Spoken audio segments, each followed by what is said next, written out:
દબાણ છે તમને કોઈ મૌન રહેવાનું? સાહેબ શું કારણથી તમે નથી બોલી રહ્યા? પહેલા તમે આ બંધ કરી દો. બંધ કરી દો. અત્યારે બંધ કરી બંધ કરી દો. તમે આવી રીતે ઘેરી લેશો એ નહીં ચાલે. ઘેરી લેશો ચાલે. પત્રકારનું કામ છે સાહેબ, તમને સવાલ પૂછવાનો તમારે જવાબ આપવાનો છે સાહેબ. ભાઈ નીચેથી સિક્યુરિટીને બોલાવવાની. હા, બોલાવી લો સાહેબ. બોલાવો ભાઈ, જા જલ્દી. બોલાવી લો સાહેબ. નમસ્કાર, હું દિનેશ સિંધવ. વિશેષ ન્યૂઝની વિશેષ રજૂઆત. દિનેશ સિંધવનો સીધો સવાલમાં મારો સીધો સવાલ એ છે કે સુરતમાં ડિમોલેશન કોણ કરી ગયું? તમને લાગતું હશે કે દિનેશભાઈ આ તો એક કોમન પ્રશ્ન છે, બધા જ મીડિયા આ પ્રશ્ન કરી રહ્યા છે, પણ મને લાગ્યું કે મારે પણ કરવો જોઈએ. આ સવાલનો જવાબ મેળવવાની બિલકુલ જરૂર નથી. બહુ સ્પષ્ટ જવાબ છે કે ડિમોલેશન સુરતમાં થયું છે. એ દ્રશ્યો આપણે જોયા છે. ડિમોલેશન દરમિયાન આપણને કોર્પોરેશનના કેટલાક અધિકારીઓ કર્મચારીઓ પણ જોવા મળ્યા. હવે કોર્પોરેશન છે જે સુરત મહાનગરપાલિકાના કમિશનરે એક તપાસ સમિતિની રચના કરી છે. આ તપાસ સમિતિ તપાસ કરશે, અહેવાલ રજૂ કરશે અને પછી કાર્યવાહી કરવામાં આવશે. મીડિયાના કેમેરામાં જે અધિકારીઓ કેદ થયા છે એ રજા ઉપર ઉતરી ગયા છે, જેમની જવાબદારી હતી કે ભૂતકાળમાં એ જગ્યા ઉપર દબાણ જ ન થવું જોઈએ, જે એમને દબાણ દૂર કર્યું છે. તપાસ ન થાય ત્યાં સુધી કદાચ આપણે પણ ન ભૂલવું જોઈએ કે એ લોકોએ દબાણ દૂર કરાવ્યું છે. પણ શું ત્યાં કરતા હતા એ બહુ મોટો સવાલ છે. એ વિનુ મોરડિયાને પણ સવાલ થયો, ત્યાંના સ્થાનિક ધારાસભ્ય છે, તેમને પણ આ સવાલ કર્યો છે. તેમને તો આ તપાસ સમિતિનો પણ વિરોધ કર્યો છે. તેમને લાગે છે કે તપાસ સમિતિમાં જે લોકો તપાસ કરવાના છે એમની સામે જ તપાસો ચાલી રહી છે, એમની તપાસ થવી જોઈએ.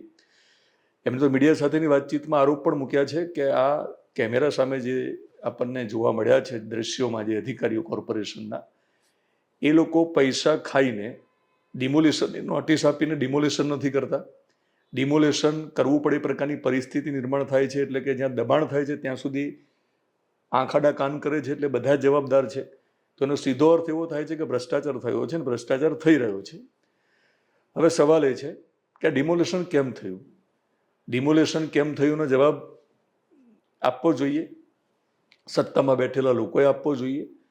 પણ ડિમોલેશન શા માટે થયું એ સવાલ જ્યારે થાય છે ત્યારે બે પ્રકારના સવાલો થઈ રહ્યા છે. એક સવાલ એ થઈ રહ્યો છે કે આજુબાજુમાં જે સ્કીમ, લક્ઝુરિયસ ફ્લેટ માટે જે સ્કીમ મૂકવામાં આવી છે એની આજુબાજુનો આ વિસ્તાર છે, એટલે કે એના વેચાણમાં અડચણ ઊભી થાય આ વિસ્તારને લઈને. ત્યાંથી એક રસ્તો કદાચ કાઢવાનો હોય, એના માટે એક રસ્તો કાઢી નાખ્યો છે અધિકારીઓએ સાથે મળીને, કે ડિમોલેશન કરી નાખ્યું, એને લઈને ચર્ચા થઈ રહી છે. સવાલો ખુદ સ્થાનિક ધારાસભ્ય એટલે કે ભાજપના જ ધારાસભ્ય કરી રહ્યા છે. તો લોકોને લાગતું હશે કે આ સરકારના ધારાસભ્ય તો બહુ સારા છે કે એ સવાલ ઉઠાવી રહ્યા છે, અને સારી વાત છે. મારી દૃષ્ટિએ જે રીતે સ્થાનિક ધારાસભ્યએ સવાલ ઉઠાવ્યા છે એમાં એમને સારું કર્યું છે, એમાં બે મત નથી. પણ સવાલ એ છે કે સરકાર ભાજપની છે, ગાંધીનગરમાં બેઠેલી આખી સરકાર ભાજપની છે, સુરત મહાનગરમાં બેઠેલા લોકો પણ ભાજપના છે, સત્તાધીશો, મેયર એમના છે, બધા જ એમના છે. તો કઈ તપાસ કરવાની છે તમારે? કોની તપાસ કરવાની છે? બીજું, પોલીસ પણ ત્યાં હાજર છે, તો ગૃહમંત્રી હર્ષભાઈ સંઘવી એ પણ સુરતના છે. તો કોની રાહ જોવાની છે? કોને પૂછવાનું છે? કોની તપાસ કરવાની છે?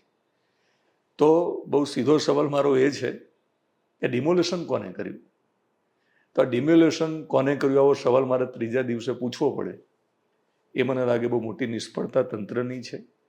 કારણ કે તમને ખબર જ છે કોને ડિમોલેશન કર્યું.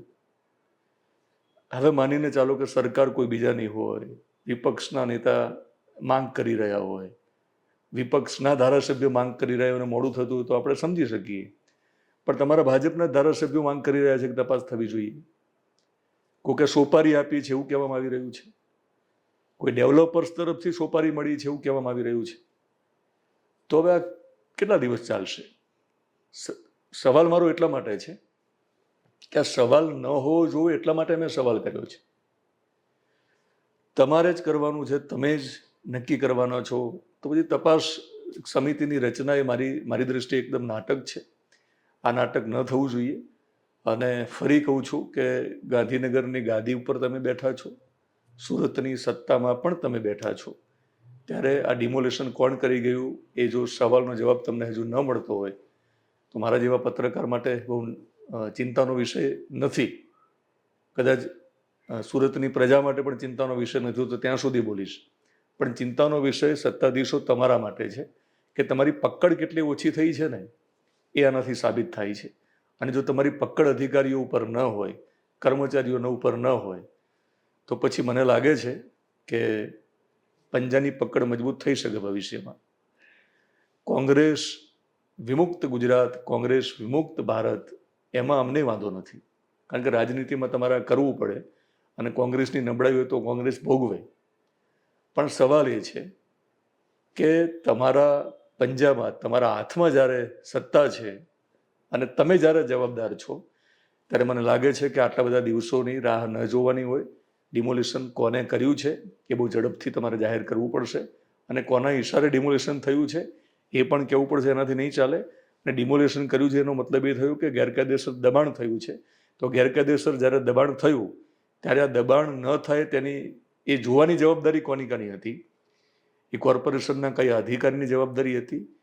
એ સ્થાનિક ધારાસભ્ય પણ એમાં આવે, કોર્પોરેટર પણ આવે, એ બધાની જવાબદારી બને છે. માત્ર મત લેવા અને પછી નાના મોટા કામો કરવા એ જવાબદારી નથી. સામાન્ય પ્રજાને જો ખબર પડે કે દબાણ થઈ રહ્યું છે તો તમને તો પહેલી ખબર પડતી હોય છે. તો શા માટે તમે પણ ચૂપ છો? એ પણ એક સવાલ છે. તો દિનેશ સિંધવનો સીધો સવાલ તમને જો ન ગમ્યો હોય તો મુબારક, પણ પ્રજાને જો દિનેશ સિંધવનો સીધો સવાલ પસંદ હોય તો તમે કોમેન્ટ બોક્સમાં લખશો. મને પ્રોત્સાહિત કરવા માટે આપણી યુટ્યુબ ચેનલમાં જોતા હોય તો આપણી યુટ્યુબ ચેનલને તમે સબસ્ક્રાઈબ કરશો. ફેસબુક પેજ અને ઇન્સ્ટાગ્રામમાં જોતા હોય તો મને ફોલો કરશો.